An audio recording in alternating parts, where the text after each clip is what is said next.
guys, welcome back to another video. In this one, I want to, talk more about my I want to talk more about my story of how, I went from being an employee in a dog kennels to owning my own 100k a year pet business, so six-figure pet business. And for any of you that have added me on Facebook or you're in my Facebook group. I've been talking a lot about this, and whether that's via a written post or I have done I did a random video the other day, and I got a really good response to it, and I really wanted to put this on my YouTube channel, and I think I'm going to do this a lot more now, just talking about my journey, my story, instead of just putting up videos like how to do this, etc. I really want to talk about just my journey, and I think a lot of you can relate to myself and my own journey, and also you can learn from it as well, and because everyone's got their own journey on where they are now. Some of you might be at that journey, you might be employed right now and you're wanting to start a pet business and then scale it to 100k plus, and some of you might just want to start a pet business and you haven't got aspirations to grow it to 100k, but you just want to leave the 9 to 5 and do what you love, which is absolutely fine. So it works both ways. So yeah, let's step back to let's go back into the past, from when I was employed. So most of my working career has been with animals. I've mostly worked with animals, whether that is dogs, just pets in general. So I worked in quite a few pet shops for years actually, and then I did work in a cafe, but they had like a farm, a little farm as part of the garden centre which the cafe was in. So the owner knew that I liked animals and everything, and always got me kind of in there working with the farm. So I didn't get paid or anything for that. That was mainly voluntary. But yeah, so where I got most of my experience though was at this dog kennel. So I worked at this dog and cat hotel kennels for a couple of years, and it was amazing. I absolutely loved it. There was parts where I hated, but at the same time I loved it because I felt like when I got the job, I felt like this was like the step into really into the industry. I was a lot younger obviously, but I felt like I stepped into the industry properly. So you work, for any of you that worked at pet shops, most of it's customer service. Obviously you're not really there with the animals. You're cleaning out hamster the hamster cages and rabbits, etc. But most of it is chatting to customers, getting abuse from customers, doing refund, everything, building things. Oh, it's the worst part, building hutches and things to put on display, and I just didn't I didn't like it, and I was always told, I didn't like being told what to do, like by my manager and everything. I love to be in control myself. And when I went to the dog kennels, the owner of the kennels, he didn't really have anything to do with the day-to-day stuff. Like he left, we had the training and left us to our own devices, and I had so much freedom. It was brilliant. So there's some positives and of course negatives when working at kennels. So the positives, I got to work with dogs and cats. I didn't really have much experience with cats, so I built a new relationship towards cats, and got a lot of experience with them. But also with the dogs, I got to I met every breed that I can think of at the kennels, whether that's a small breed or up to a really proper large breed dog, whether that's like German Shepherd or mountain dogs, Bearmese mountain dogs, etc. So everything, and so I was able to learn how to handle the larger dogs, because when I remember my first day, there was these two ginormous German Shepherds, like big, the proper guard dog type German Shepherds. Males are always a lot bigger than the females, and we had to put them into, so I was being trained and we had to put them into a paddock. We call them the paddocks. I don't know how other kennels work. It's weird, I've not been to other kennels, so I don't know if they use the same terms as us. But yeah, I had to put them into the paddocks to let them go to the toilet, and when we were cleaning out the kennels. And I remember I had to go in, and they were very jumpy, and when they were with the owner, they look like they want to kill you, but as soon as they're away from the owner, they're like happy as Larry. They're brilliant. But I remember going in and being like super kind of like scared and frightened, because I'm not like the biggest guy, and I was smaller than I am now. And I remember being like, yeah, really kind of scared. And it's not probably not a good idea to be scared going into there. But I was like, no, I'm gonna do it, and not show any fear. And but because these dogs, if they jumped up, their paws, oh, battery's running out. Their paws were over my head. That's how big they were.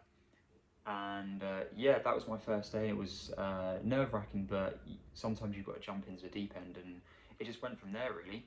We took on aggressive dogs as well. Again, I had to learn everything. I'm not just being chucked in there, by the way, with aggressive dogs. I had full training, so I'm not going into full detail about stuff like that. So loved all that bit. Learn how I learned what work actually is, like proper labour work, cleaning, like everything in the as work. But I mean, this is one of the negative things. Lots of like cleaning to do. It's hard work, and what comes with that is low pay and long hours, and then because it's outside and inside. Um, we had to work in the rain, the snow. The snow was the worst. I remember my hands. I have really like cold hands, and those days were hard. Those days were really really hard. So, but the main thing for me, so this is what I'm trying to say is I love the job, but there was something missing for me personally, and so the control side of things, it was good. I was able to have some control back in terms of I could, you know. Not decide what I'm doing. We had a rota and a schedule, sorry, for the day, but it wasn't like, right, you have to do this, you have to go and do this. It was, we knew what we had to do, and we just went and did it, and we just got into the routine. But for me, there was no there was no job progression. I remember one of my colleagues there had mentioned someone before had worked there for, it was something like 35 years straight, and I was like, excuse me, and I was like, I can't do that. As much as this job is brilliant, um, I'm not getting paid enough. Like this place that I'm in now, if I was still working at the kennels, I would not be able to pay for it. I rent this place and would not be able to pay for this place at all. Let alone paying for council tax, food, everything. Um, so this is what where the roadblocks start to begin. Is I start to think like, okay, so how am I going to rent anywhere, or how am I going to move out? Am I going to be stuck with my parents forever? Am I going to be able to like that was another thing. There was no it was socially there's no time for me to have any, like, there's no work-life balance. We'd start early. It was 6 days a week, sometimes seven, and I'd finish 6:30, 7 o'clock, and then it was Christmas days. The hours were just unsocial, and it is one of those industries where sometimes a lot of people get, they say that is the industry. You have to get used to it. I was the only guy there. There was no other males. I remember they told me that the owner had never ever hired a male, and it's been there for 40 or so years. So I don't know if that's a good thing or bad thing for me, but that was another thing. It was I am um, you know I had to learn a lot just working with females, and it was actually brilliant. It was really good. So I learned a lot about myself doing that. So yeah, so going back to there was no job progression. I'm losing my voice in this. Wow. Yeah, no job progression, and I knew I had to change something. And I've always been sort of like entrepreneurial. Always wanted to start my own business, and had all these. I've always been full of ideas, and my family have always been like, Dan, you jump from one thing to the other. You have too many ideas. That's what I always was told when I was younger. So I started to like use that as a strength, and I was like, right, I worked with animals for most of my working career, dogs, cats now, any pets. Why don't I just start a dog walking company? And because I'd seen other people do it, and I didn't realise you could actually really, make a living out of this. So the goal was quite small back then, But so I remember I got my first van, and I actually got that when I was at the kennels. And I remember the owner got really annoyed at me because I had brought my van in, and it had my magnets on it, and it said the name of the company, what we do, and he was like, Dan, you can't do that. Like, this is my business. You can't be advertising your business, because I was doing it on the side, or trying to do it on the side anyway. You can't do that. You can't. You have to take your van away or take the magnets off. And so I had to do that, and I was like, right, I think. So I was thinking for a while, I think I need to hand my notice in and just go full steam ahead and take the risk. And that's exactly what I did. I jumped from, I took the jump, handed my notice in, and I was dreading it because I knew that I couldn't get my job back there if it all went wrong. And so handed my notice in, went from there and started my pet business. And I remember the first year or first 6 months, it went horribly wrong. I remember I actually called up the owner asking for my job back, and he said no. He said no, because there was a point where I just got too stressed and I was like, this is not working. And when he said no, that was when I knew, right, I need to really, make this work. And so I was, I had my back against the wall, and I think that motivated me as well. But I had to learn everything on my own. I didn't know, I was quite introverted. Didn't want to speak to any other dog walkers. Didn't even think that was like something I think I sent one email to a dog walker actually, but in terms of like talking to people in person, I didn't do that. And whereas now that's what I do. And I was a lot younger back then, so I can't remember how old I was, but yeah, I just didn't really want to talk to anyone. Probably just a confidence issue, and also because I'm a male. This sounds a bit weird, but I always used to think that because the industry is very female dominated, I would be more nervous because I'm a male. So it kind of felt like I was a bit alien to everything. But yeah, you just have all these like insecurities when you start out, and it's just like anything in life in general. So after that, when that happened, I remember I got my first few clients, and that's when it started to snowball, because I got my first few clients, absolutely loved it, the motivation kicked in, and it was still very slow from there.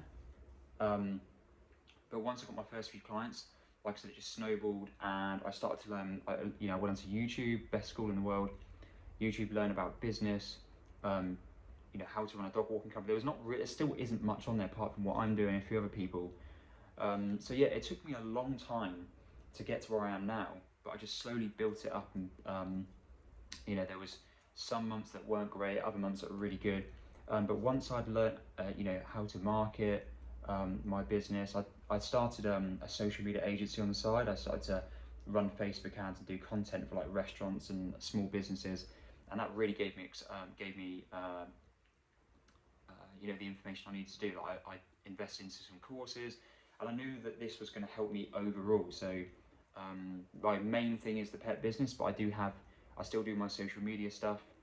I also run an e-commerce store with my brother as well. So I've now like ventured into multiple different business opportunities. But my main thing is the pet business and to grow this nationwide. And so it's been a pretty crazy ride. Sorry if the story's been a bit all over the place. This is the first time I've properly kind of like told it from sort of start to, I haven't really finished, but so I'm gonna, my storytelling might not be in point, but I don't want to cut this video. I want to put this out as it is. And so yeah, I got the pet business going. I took on my first member of staff, and she's still with me today. She's brilliant, very loyal, like a friend for life. And I've taken on more as well. Even one of the girls I used to work with at the kennels, she now works, for me or with me. I don't like to say for me. I'm really good friends with my staff, and I don't try to come across like too much like a boss or anything. They know the boundaries and everything, but we're just like a solid team and like a family. And we're just continuing to grow, and we're now at a point where we're making over 10k a month. We're hitting over 100k a year. And the cool thing is I've been able to meet so many new people, so many new dogs. Like we've had so many dogs join us, and I've got friendships with the dogs, friendships with the clients. Like even one of the clients, you know, I go on walks with, outside of our working hours. Like I'm just super good friends with, and you know, with some of the clients. Other clients, you know, they're just clients, and that's absolutely fine as well. But you know, it's really blossomed into something amazing, and you know, it's just continuing to grow. And at the same time as this, I didn't really mention this in my story, but one of my goals was, you know, I wanted to have like a unique USP. So I decided to, you know, create a pet business, so like a dog walking pet and pet sitting service. You know, we provide high quality pet care, but at the same time we are caring for the environment. So we use electric vehicles to transport the dogs. We still use, you know, diesel petrol vehicles, but as we're growing, yeah, we've got 3 electric vehicles on the go. I've got my own personal electric vehicle, and I'm talking to the councils. Like some of the walks we go on, we have pod points, electric car charging points at the walks to charge the vehicles, which is amazing. So that's another sort of goal that I've added to the list, you know, of what I'm trying to achieve with this, because that's another passion of mine as well, is, you know, caring for the environment. So I've kind of merged those two worlds together, and it's awesome. I love it. It's you know, I wake up every day, like Mondays are like a Saturday to me now. Like that's what I wanted. I hated where, you know, it got to the end of the week and you're like, oh, it's Saturday, it's Sunday, but then you get to Sunday and you dread waking up the next day. So it's Monday today. I'm filming this, and you know, I'm at home. I did a walk this morning, but I'm at home doing some business stuff on my laptop. I'm making this video, and you know, I'm completely in control of my own time and what I do, and how much I earn. Like the sky's the limit, you know, with how much I earn.